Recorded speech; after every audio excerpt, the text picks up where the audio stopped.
The brass locket in her palm snapped open at the touch, not a hinge failing, but a catch released on purpose. Clara pressed her thumb so hard against the photograph inside that the silver edge drew blood. The stagecoach wheels were still turning, kicking up April dust that hung in the air like gold powder in the late afternoon sun. April 17th, 1890. A Thursday. She could hear the driver shouting at the horses, could feel the wooden bench still vibrating beneath her, but all she could see was the tiny face in the locket. 312 days since she'd held that face. 312 days since she'd whispered goodbye into dark hair that smelled of lavender soap. Clara closed the locket with a click that sounded louder than the coach brakes. She slipped it beneath her collar, let the brass rest against her collarbone where it always stayed. Warm now. It had been cold so long. Dripping springs, miss, the driver called down. This here's your stop. Her hands were steady. She'd practiced that. The door opened and the Texas light hit her face, different light than St. Louis, brighter, like it hadn't learned yet that things could be hidden. Clara stepped down onto the wooden boardwalk and counted 7 men waiting. 7 pairs of eyes. 7 hats lifted or not lifted. She found him by his boots. Split leather at the left toe. Mud from 3 days ago still crusted in the welt. The mud had dried in layers, first the red clay, then the brown trail dust, then a final smear of something dark. Manure, maybe.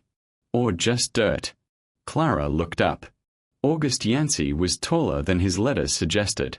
His beard needed trimming and his collar was mended at the seam with thread that didn't quite match. His eyes moved across her face once, quick, like a man checking a fence line for brakes. Then he looked at the dirt between them. Wagons this way, he said. Not hello. Not welcome. Just the wagon. Clara followed. Her trunk was heavy, but she didn't ask for help. Neither did he. They walked the length of the boardwalk past the mercantile and the feed store and a bench where an old man whittled something that might become a duck. The wood curls fell like tiny question marks. August's wagon had a mule, not horses. The mule's name was Gideon, and he did not appreciate strangers. August dumped her trunk in the bed without ceremony. The impact rattled Clara's teeth through her soles. Takes about an hour, he said. Sit anywhere. She sat on the trunk. The boards were warm. The locket pressed against her skin with every bump. His cabin sat at the end of a trail that wasn't really a trail, just a place where wagon wheels had flattened the grass enough times to make a suggestion. Cedar trees stood close on both sides, the branches reaching toward each other like they were holding hands.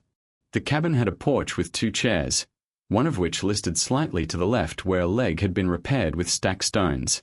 August did not carry her trunk inside.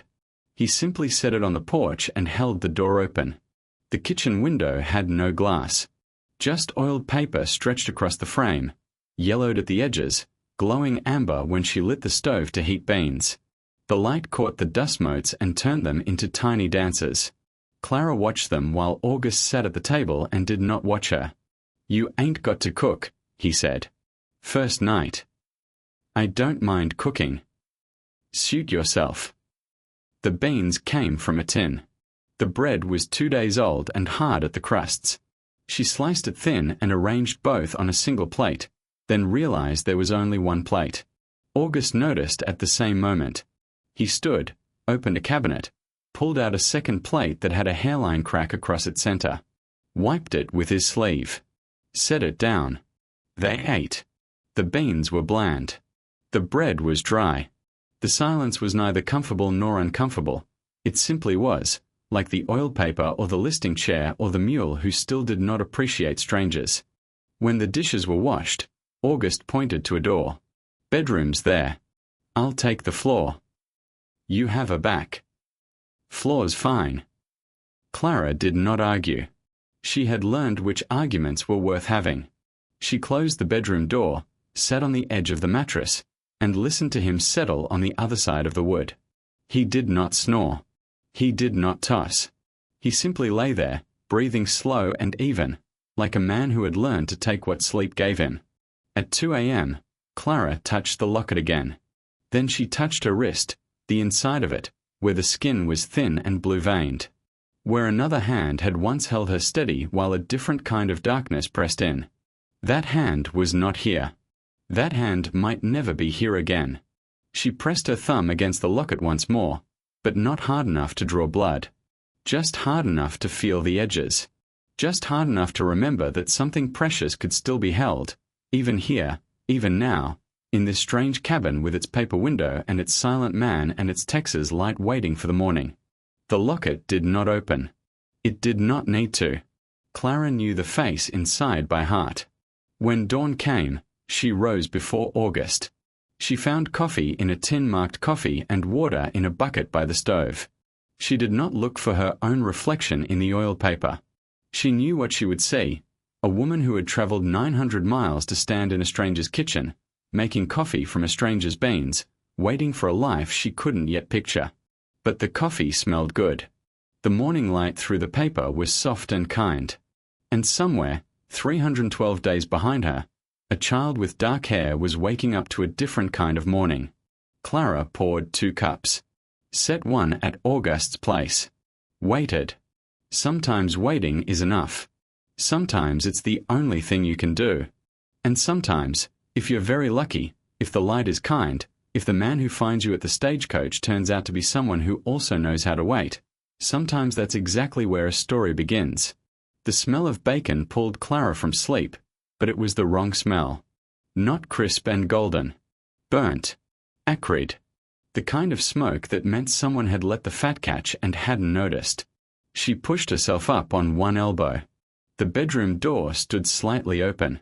Through the crack she could see August at the stove, spatula in hand, frozen completely still. He wasn't looking at the bacon. He was staring at her forearm. Clara followed his gaze and her stomach dropped like a stone in well water. In her sleep, the sleeve of her nightdress had ridden up past her elbow. And there, on the soft underside of her wrist, raised white letters caught the morning light. A name. Not a scar from an accident. Not a burn from a cook fire. Words, carved into skin years ago, healed pale and permanent. Thomas. August did not speak. His thumb moved through the air half an inch above her arm. Not touching. Just tracing the letters, like a man reading a grave marker he never expected to find. The bacon continued to burn. Clara pulled her sleeve down so fast the fabric tore at the seam. She was out of the bed, out of the room, into the outhouse before her feet remembered the cold ground. Her hand shook so badly the button on her dress slipped 3 times. 4 times. The wood of the outhouse wall pressed against her back, rough and splintered, and she pressed her wrist against her chest like she could hide it inside her own ribs. She had been so careful. 23 days of long sleeves in warm weather. 23 days of dressing in the dark, washing in the creek with her back to the cabin, never letting her cuffs ride up. 23 days of almost believing she could outrun a name carved in skin. When she came back inside, August had scraped the bacon into the slop bucket. The spatula sat in the dry sink. He stood at the table with his back to her, both hands flat on the wood, head bowed like a man praying or a man who had forgotten how. "We need supplies," he said. "Henley hitched the mule."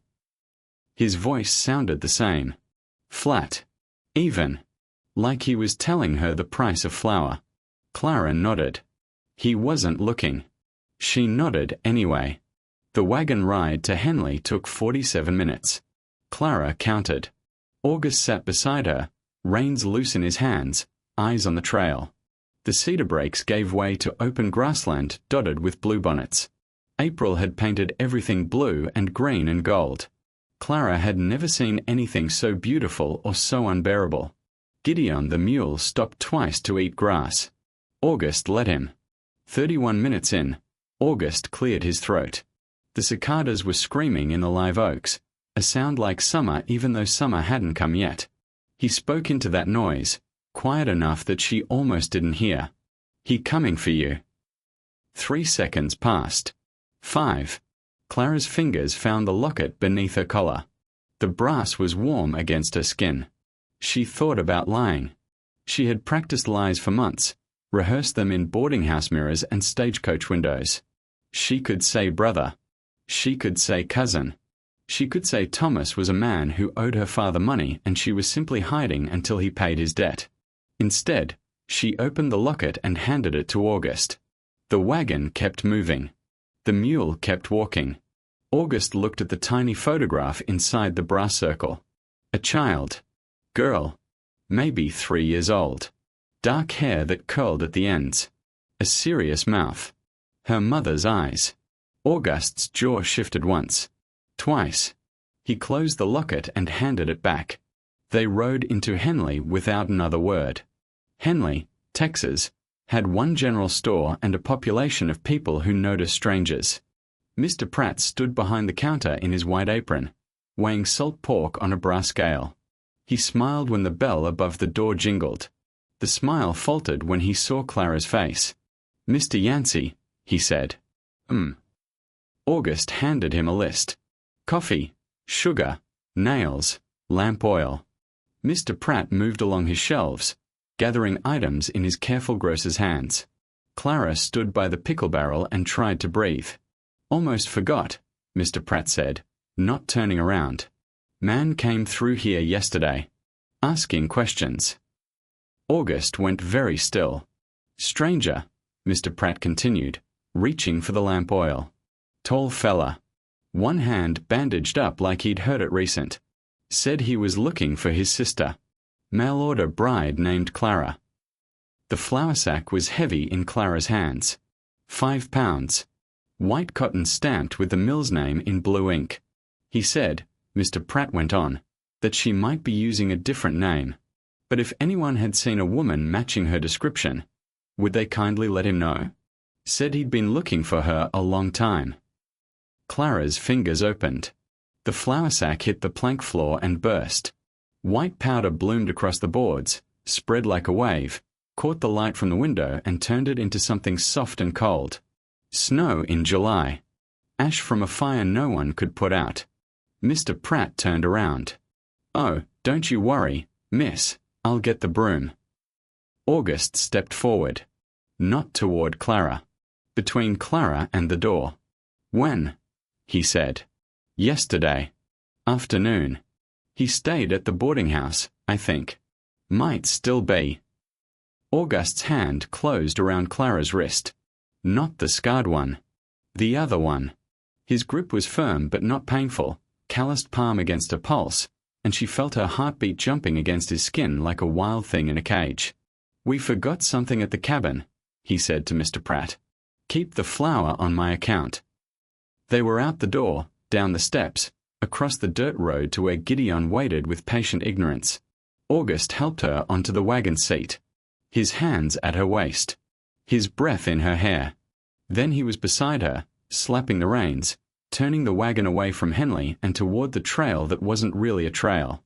Clara held the locket so hard the edges bit her palm. 900 miles. 23 days. 312 nights since she'd whispered goodbye into dark hair that smelled of lavender soap. She had crossed rivers and prairies and whole states. She had worn a new name like a dress that didn't quite fit. She had almost started to believe that the trail could hide what the trail could not erase. But some secrets are too deep to bury. Some names are too sharp to cut away. And some men do not forget what they believe belongs to them. The wagon bounced over ruts. Clara held the locket. August drove like the devil himself was riding their back trail. Neither of them said what they were both thinking. It was only April. Summer hadn't come yet. But something hot and terrible was already moving toward them across the Texas grass, and Clara Birch. No, that wasn't her name anymore. She had to remember that. Clara Yancey pressed her thumb against the photograph inside the locket and prayed that she had not led the monster straight to her own front door. Gideon the mule kept walking. He did not appreciate strangers. Maybe, if they were very lucky, he would appreciate this one even less. June arrived in dripping springs like a held breath. The temperatures climbed. The creek shrank. And Clara stopped sleeping. June 3rd, she lay awake counting the cracks in the ceiling beams. 7 major, 12 minor, one that branched like lightning. June 7th, she gave up on the bed entirely and sat in the listing porch chair from midnight until dawn. The stars wheeled overhead. She did not wish on them. June 12th. August found the bottle. It was tucked inside her trunk beneath the quilt her mother never finished. Laudanum, the label said. 3 ounces. Prescribed by Dr. Howard of St. Louis for nervous complaint. Clara had refilled it herself 4 times. The pharmacist never asked questions. Women paid in cash and women did not explain. August held the bottle to the light. His face told her nothing. "It's medicine," Clara said. He set it on the trunk. Not in it. On it. Within reach but not returned. Then he walked outside and split wood for 2 hours. That night, the storm came. Not the soft spring rains she'd grown used to. This was Texas thunder, the kind that rolled across the prairie like wagon wheels over bone. Lightning split the sky in jagged white veins. The cabin's oiled paper windows glowed and dimmed, as if the house itself was breathing hard. Clara sat on her side of the bed. August sat on his. 3 feet of straw mattress between them. 3 feet of darkness. 3 feet of words neither of them had spoken since Henley. The thunder waited. The rain drummed the tin roof like fists. "I was his housekeeper," Clara said. Her voice sounded like someone else's. Someone older. Someone who had already lived through this and was merely reporting the facts. August did not move. His silhouette against the window was perfectly still. 6 years, she said. From 14. The rain kept falling. The thunder kept waiting. He told me I owed him. For the room. For the food. For taking in a girl with no family and no references and no one to vouch for her character. Clara's fingers found her wrist, traced the raised letters there. Thomas. She had carved it herself. It had seemed important, then, to name the thing that was destroying her. I believed him. For a long time, I believed him. August's hand found the edge of the bed. Not reaching for her. Just holding on. "The girl," he said. His voice was rough, scraped clean of its usual flatness. "Is she?" "Mine." "His." "Both." 3 words. Each one a door slamming shut. The rain drowned the silence that followed. August rose from the bed. His boots were loud on the floorboards. He crossed to the window, not the one with the glass he'd promised to order, the other one, the one still covered in oiled paper gone soft with age. He pressed his palm flat against it. The paper tore. Not a rip. Not a deliberate cut. Just the slow give of something too weak to hold, giving way beneath pressure. August's hand pushed through into the night. The rain found his skin. The wind found his sleeve. He stood there with his arm extended into darkness, bleeding from where the torn edge caught his wrist, and he did not pull back. "I wrote to St. Louis," he said. The words hung in the air like the lightning that still flickered at the edges of the sky. Clara's blood stopped moving. "The orphanage," August said. "Sisters of Mercy on Cedar Street. I wrote and asked if they had record of a Clara Birch, age 23, who had lived there as a child. If she had family. If there was anything I should know before I married a woman I'd never met." His hand was still in the rain. The blood on his wrist mixed with water, thin to pink, ran down his fingers and dripped onto the sill. "They wrote back," he said. 3 weeks ago. 3 weeks. Clara counted backward. Before Henley. Before Thomas. Before the flour sack broke across the floor. 3 weeks ago she had been mending his shirts and thinking that maybe, just maybe, this silence could become something soft. They said no record, August said. No Clara Birch. No girl matching her description. No orphan at all by that name in any of their ledgers going back 15 years. The cabin had no air. Clara pulled at her collar, but the locket was there, always there, pressing against her throat like a second pulse. "I told myself it didn't matter," August said. "People change names. People start over. Maybe you were from a different orphanage. Maybe the sisters made a mistake. Maybe—" He stopped. The rain filled the space he left behind. "Maybe I just didn't want to know." Clara opened her mouth. Nothing came out. "The name," August said. On your wrist. Is it his? Yes. Is it your daughter's father's name? Yes. Is he the reason you have no record anywhere in St. Louis? No family? No history before the boarding house where you worked? The thunder waited. The rain waited. The whole world waited. Clara said, yes. August pulled his hand from the night. The torn paper fluttered. His palm was wrinkled and white, and the cut on his wrist still seeped. He looked at it like he'd never seen his own blood before. And then Clara realized something that made the floor tilt beneath her. She never told him St. Louis. In her letters, she'd written Missouri. She'd written the Midwest. She'd written about the Mississippi River and the cold winters and the way the streetcars sounded like distant thunder. But she had never, not once, written the name of the orphanage. Not the street. Not the sisters. Not Cedar Street, because Cedar Street was a secret she carried in her chest like the locket, like the scars, like the face of a child she hadn't held in 331 days. August Yancey had found her anyway. August Yancey had written to a place she never named. August Yancey had been investigating his own mail-order bride before she ever stepped off that stagecoach in April. How? Clara whispered. August looked at her. In the lightning flash, his face was bare of everything except exhaustion. The locket, he said. You dropped it. First night. While you were heating the beans. I picked it up, meaning to give it back, and it opened in my hand. 3 months ago. 3 months of watching her press her thumb to the brass. 3 months of knowing about the face inside, the child's face, while she pressed until she bled. I closed it before you came back, August said. I meant to tell you. Every day I meant to tell you. And every day it got harder. He sat down on the edge of the bed. Not his side. Not her side. Just sat, heavy, like a man who had carried something too long and only now realized how much it weighed. There's a name on the back of the photograph, he said. Inside the locket. Tiny. Almost worn away. Clara knew the name. She had traced it 1,000 times. Mariana, August said. I thought it was the mother.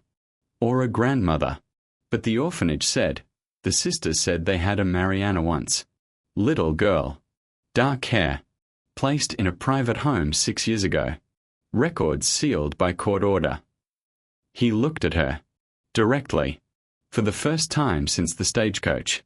The mother's name was not Clara Birch. The thunder moved on. The rain softened. The cabin settled into a new kind of silence. Not the silence of secrets, but the silence of truths finally spoken. Clara's hand found the locket. Her thumb found the catch. She did not open it. Mariana, she said. Her name is Mariana. August nodded. Once. I need to find her, Clara said. I need to go back. August looked at the torn window, at his bleeding wrist, at the bottle of laudanum still sitting on her trunk. I know, he said. The rain continued. The night continued. 3 feet of mattress still separated them, but the distance felt different now. Smaller. Like something that might, in time, be crossed. Outside, the storm moved toward the hill country. Inside, a woman who had worn a false name for 331 days finally spoke her daughter's true one. Mariana. The name hung in the air like the scent of rain on dry ground. Like hope. Summer burned through Texas like a slow fever. July melted into August. August crept toward September. And Clara Birch, no, Clara Yancey now, she had signed the certificate and meant every word. Clara Yancey did not touch the locket. She did not touch August, either. 3 months since the storm. 3 months since she'd spoken Mariana's name into the darkness. 3 months of mending shirts and planting turnips and learning the particular silence of a man who has discovered your deepest secret and decided, against all logic, to stay. August ordered the window glass. Installed it himself on a Tuesday so hot the putty softened in his hands. Clara watched from the porch, handing him nails, handing him rags, handing him nothing he asked for but everything he needed. He did not ask about Mariana again. She did not offer. Some conversations are too heavy for summer. Some truths need the cool weather to arrive before they can be carried. September 5th. August went to Henley alone. Clara stayed behind. She was weeding the turnips when she heard Gideon returning, 2 hours early, the wagon wheels turning faster than they should. August pulled up in a cloud of dust. His face was the color of the putty that had softened in his hands. "He's here," August said. "Thomas. At the boarding house." Clara stood up slowly. The dirt fell from her fingers. Her knees ached from kneeling, but she didn't feel it. "He's asking questions," August said. "Showing people a photograph. Saying his wife ran off with a valuable heirloom that belongs to his family." August's jaw tightened. "Saying he just wants it back." Clara's hand went to her throat. The locket was there. It was always there. "I should go," she said. August stepped forward. Not toward the door. Not toward the wagon. Toward her. "Go where?" His voice was rougher than she'd ever heard it. "Back to him. Back to St. Louis. Back to a life you spent 6 years trying to escape. I can't let him find Mariana." "He won't find Mariana. He doesn't know where she is. You made sure of that." August's hands opened and closed at his sides. "You told me. You placed her with a family in Illinois. You walked away so he could never use her against you. That was the deal. That was the price." Clara nodded. Her throat was too tight for words. "You paid that price," August said. "Every day for 3 years you've paid it. Don't tell me you're going back for more." She looked at him then. Really looked. At the beard he still trimmed unevenly. At the shirt collar she'd mended with thread that almost matched. At the hands that had held reins and nails and her wrist on the road to Henley, and had never once held her in anger. "You said he took everything," August said. "You never said what you took from him." Clara understood. She lifted her skirt. Not high, just enough. Just above her knee. The scar ran from her knee to her hip, a pale river through darker skin, straight and deliberate and impossibly clean.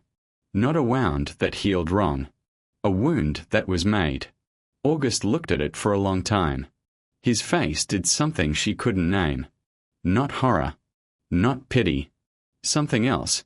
Something that made his breath catch and his hands finally still. "He said he owned me," Clara said. "He said I was his property and property doesn't get to leave. So I took something that proved I wasn't property anymore." Her voice was steady. She had practiced this confession for years, in boarding house attics and stagecoach seats and the dark hours before dawn. She had never imagined saying it to a man who looked at her scar like it was evidence, not shame. "I took a knife from his kitchen," Clara said. "I took my daughter from her bed. And I took a piece of his face that he'll carry for the rest of his life." August knelt.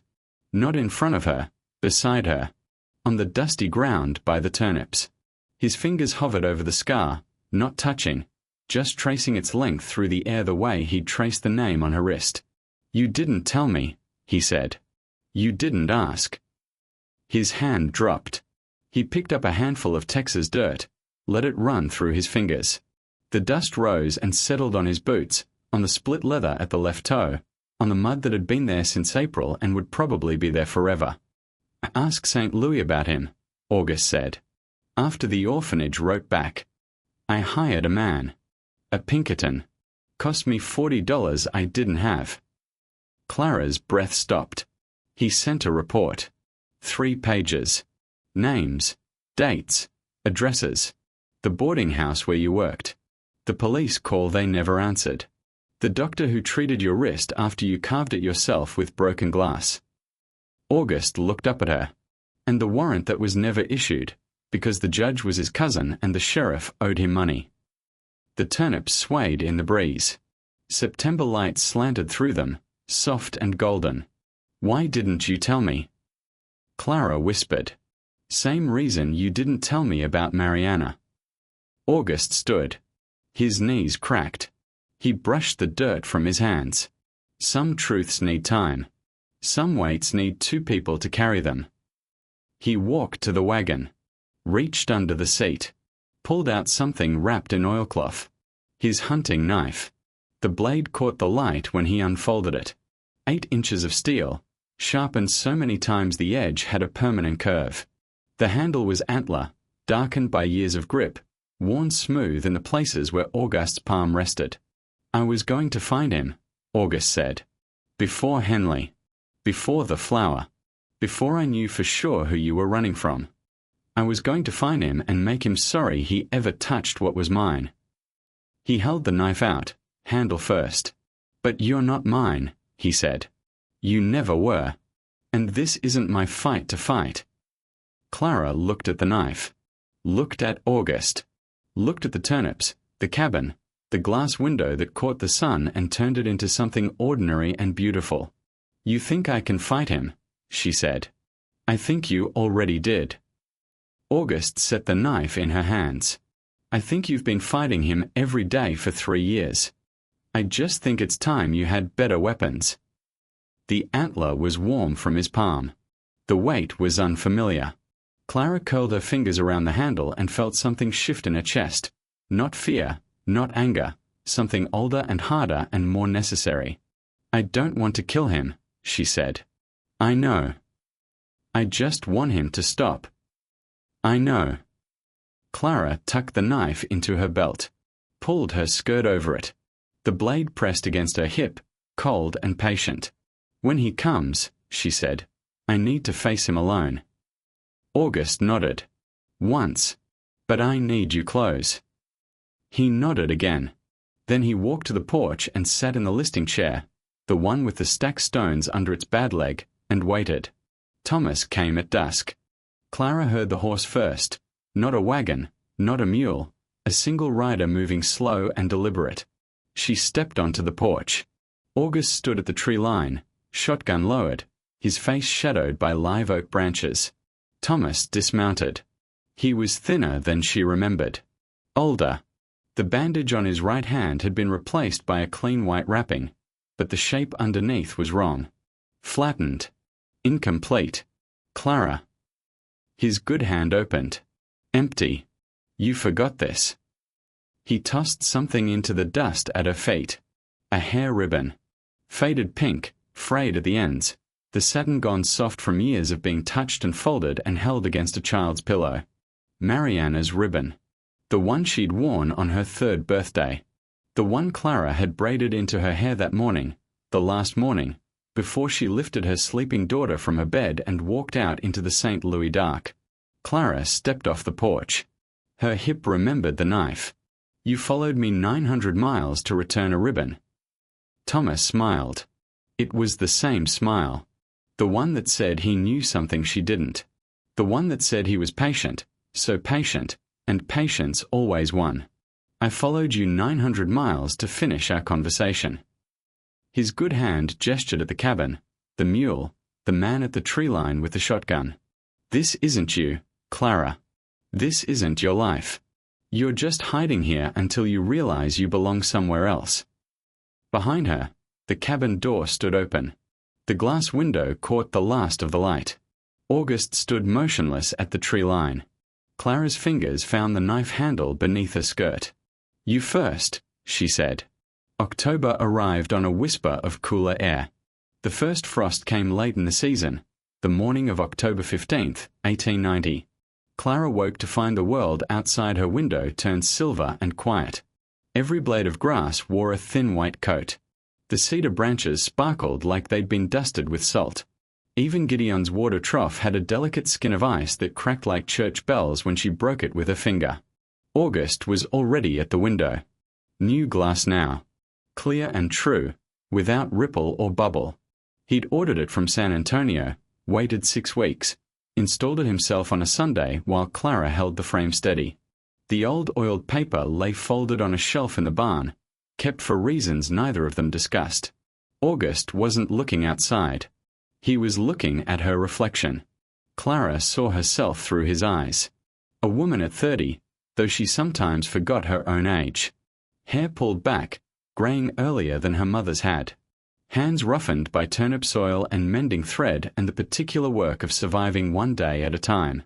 A woman who had traveled 900 miles to hide and ended up, against all odds, found. Her hand went to her throat. No locket. The brass locket was gone.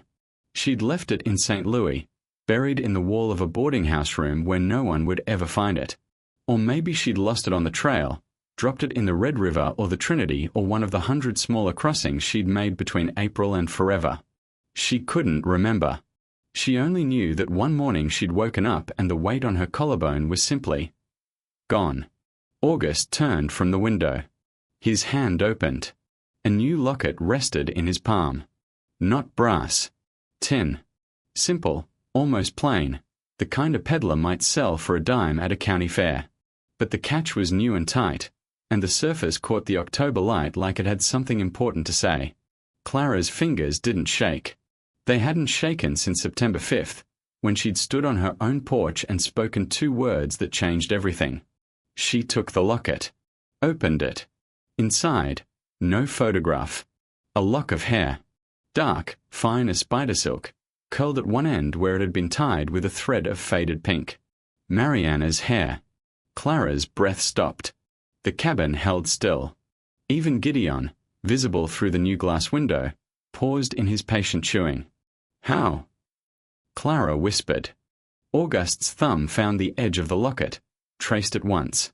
His hands were still calloused, still silent, but the split leather on his left boot had been mended with neat stitches, and the mud from April was finally gone. I wrote to Illinois, he said. After Henley. Before the storm. I found the family. The ones who took her in. 3 months ago. While she was counting ceiling cracks and not sleeping. While he was splitting wood and not speaking. He had been writing letters. Finding addresses. Reaching across state lines to touch the daughter she'd spent 3 years learning to live without. They wrote back, August said. The mother. Her name is Margaret. She and her husband have 2 other children, both boys. Mariana is happy. She likes school. She has a cat named Pepper and she asks questions about everything. His voice caught, just slightly, on the word happy. I told them who you were, he said.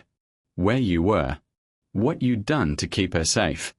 I told them you never stopped loving her, never stopped hoping, never stopped being her mother even when being her mother meant letting her go. Clara pressed the locket against her chest. The corners bit her palm. She didn't bleed. Margaret wrote back, August said. She sent the hair. She said Mariana cut it herself, wanted to send something to the lady who loved her enough to walk away. She said. He stopped. Swallowed. She said Mariana asks about you every night before bed. She says, do you think my first mama is watching the same stars? The frost continued its patient work outside. The cedars sparkled. Gideon chewed. Clara opened the locket again. Looked at the hair. 3 years old, that curl. 3 years since she'd whispered goodbye into lavender-scented darkness. 3 years of imagining a face she'd only ever held in photographs and memory. She has your eyes, August said. Clara looked up. His face was open in a way she'd never seen it. Not guarded, not waiting, not measuring the distance between them. Just open. Just present. Just a man who had spent 7 months learning the geography of her silence and decided to map it anyway. How do you know? She asked. Margaret sent a photograph. August reached into his shirt pocket, pulled out a paper folded so many times the creases had creases. It came yesterday. I was going to give it to you at breakfast, but then the frost came, and I wanted. Clara took the paper, unfolded it. A child looked back at her. Dark hair, curling at the ends. Serious mouth. Eyes that were unmistakably, undeniably, impossibly her own. Mariana, age 6. Holding a cat that was mostly grey and entirely unimpressed. Standing in front of a white farmhouse with a blue door and a swing hanging from a cottonwood tree. Happy. Clara's thumb moved across the photograph. Not pressing until blood. Just tracing the outline of her daughter's face, the curve of her cheek, the tilt of her chin. Memorizing what 3 years of growing looked like. She's beautiful, Clara whispered. She has your eyes, August said again. And your stubborn chin. And probably your complete disregard for proper bedtime hours, if Margaret's letters are any indication. Clara laughed. It came out wet and surprised, like water finding a crack in dry ground. You wrote to her, she said. You found my daughter. You told her mother who I really am. August nodded. You spent $40 on a Pinkerton. You researched my past before I even stepped off the stagecoach. You read the reports about the doctor and the warrant and the judge who was Thomas's cousin. He nodded again. You knew everything, Clara said. Everything I was afraid to tell you. And you stayed anyway. August was quiet for a long moment. The frost continued its patient work. The new glass window held their reflections side by side. I stayed because of everything, he said. Not in spite of it. The woman I met in April was hiding. The woman I know now is building something. His hand found hers on the windowsill. I wanted to be part of what she's building. His palm was warm, calloused, steady. Clara looked at their reflections. Two faces in clear glass. A man who had learned to wait. A woman who had learned to stop running. We should go see her, Clara said. Mariana. We should go to Illinois. August's thumb moved across her knuckles. We should, he said. Margaret said we are welcome anytime. She said Mariana would like to meet the man who wrote such careful letters. And the woman who never stopped watching the stars. And that too. The frost began to melt. Tiny beads of water ran down the glass, catching the light, blurring their reflections into something softer. Clara didn't wipe them away. She liked how the world looked through water, truer somehow, less certain, more alive. What happened to Thomas? She asked. August's face didn't change. He left. September 6th, rode south before dawn and didn't look back. Because I told him to leave. Because I stood on my own porch with your knife in my belt and spoke 2 words that made him understand, finally, that I wasn't afraid of him anymore. Yes. Did he know about the Pinkerton report? About the warrant that could finally be issued, now that his cousin was dead and the sheriff was retired? August's mouth twitched. He might have heard something about it. From a concerned citizen. Before he left. You're a good man, August Yancey. I'm a patient man. There's a difference. Clara shook her head. No, there isn't. She looked at the photograph again. At the serious mouth and the dark hair and the unimpressed cat. At the blue door and the cartonwood swing and the life her daughter had built without her. 3 years of absence. 900 miles of distance. 7 months of secrets and storms and silence. And now, a tin locket. A lock of hair. A photograph folded into creases. Not an ending. Not even really a beginning. Just a door, standing open. Just a trail, finally willing to be traveled both directions.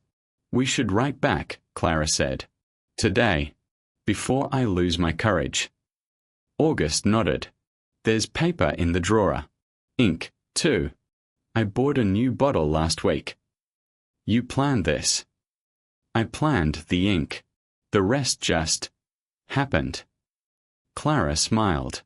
Her reflection smiled back. The frost continued its slow retreat.